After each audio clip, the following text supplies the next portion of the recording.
था और उसके बाद उनसे रिपोर्ट मांगी गई थी। आगे बढ़ते खबरों के साथ देखिए बोकारो की यह खबर है अगली। शंकर रवानी की हत्या के बाद उनके समर्थकों ने टायर जलाकर NH-32 को पूरी तरह से जाम कर दिया है। इस दौरान लोगों ने शंकर रवानी के हत्यारों को अविलंब गिरफ्तार करने की मांग की है। आपको बताते चले कि बोकारो के हरला थाना क्षेत्र के सेक्टर 9 स्थित हटिया मोड़ के पास एक व्यक्ति पर बाइक सवार जो थे उन्होंने ताबड़तोड़ अपराधियों ने वहां पर फायरिंग की थी, जिसमें शंकर रवानी नाम के एक व्यक्ति की मौके पर ही मौत हो गई थी।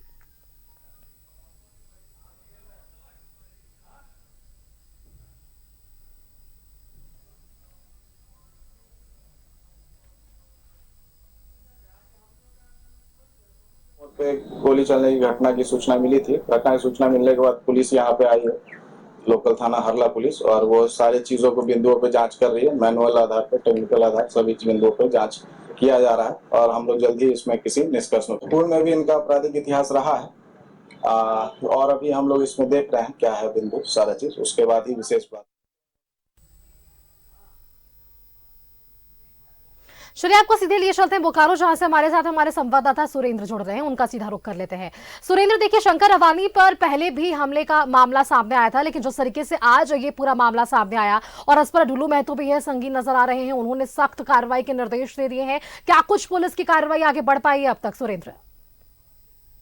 देखिए, पुलिस की अगर हम बात करें तो पुलिस लगातार सीसीटीवी फुटेज की जांच कर रही है। टीम गठित कर विभिन्न क्षेत्रों में छापेमारी भी की जा रही है, क्या कौन लोग थे, और सीसीटीवी में पुलिस को कुछ मिलने की भी बातें सामने आ रही है। लेकिन जिस तरह से शंकर रवानी के समर्थक लगातार विभिन्न क्षेत्रों में जाकर जाम कर रहे हैं, पहले नया मोड़ को जाम किया, फिर हरला थाना को घेराव किया, उसके बाद NH को जाम किया। हालांकि पुलिस के समझाने बुझाने के बाद NH का भी जाम हटा दिया गया, नया मोड़ में जो जाम किया गया तो वो भी हटा लिया गया। लेकिन हम कह सकते हैं कि जो धनबाद सांसद ढुलू महतो एक्शन के मोड में है, जिस तरह से बोकारो SP को हटाने को उन्होंने साफ तौर से मांग की है, वही कहा है कि छोटी छोटी घटनाओं पर तो बहुत ध्यान दिया जाता है और वैसे में बड़ी घटना होती है तो आप घर से बाहर नहीं निकलते। साथ ही उन्होंने ये भी कहा कि 15 दिन पूर्व भी इस घटना, इसके लिए मैंने बोकारो SP को बताया था कि ऐसी घटनाएं हुई है, जांच कर आरोपियों को गिरफ्तार किया जाए। क्योंकि जिस तरह से बताया जा रहा है कि 11 नवंबर 2023 पर वो भी शंकर रवानी को गोली चली थी और उसमें भी घायल हुआ था, 2 गोली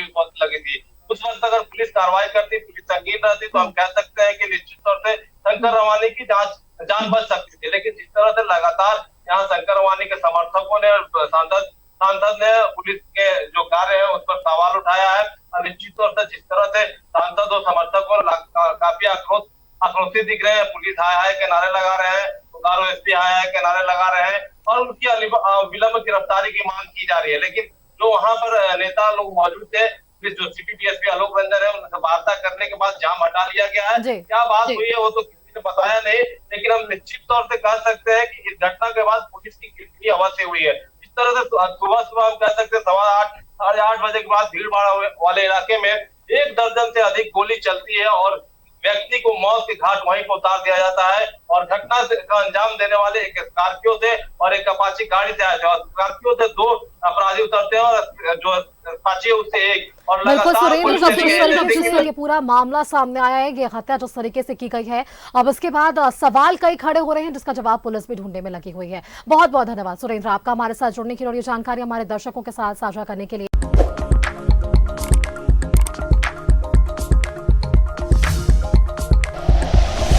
like and share videos, subscribe करें हमारा चैनल और प्रेस करें बेल आइकॉन। News 11 भारत, सच है तो दिखेगा।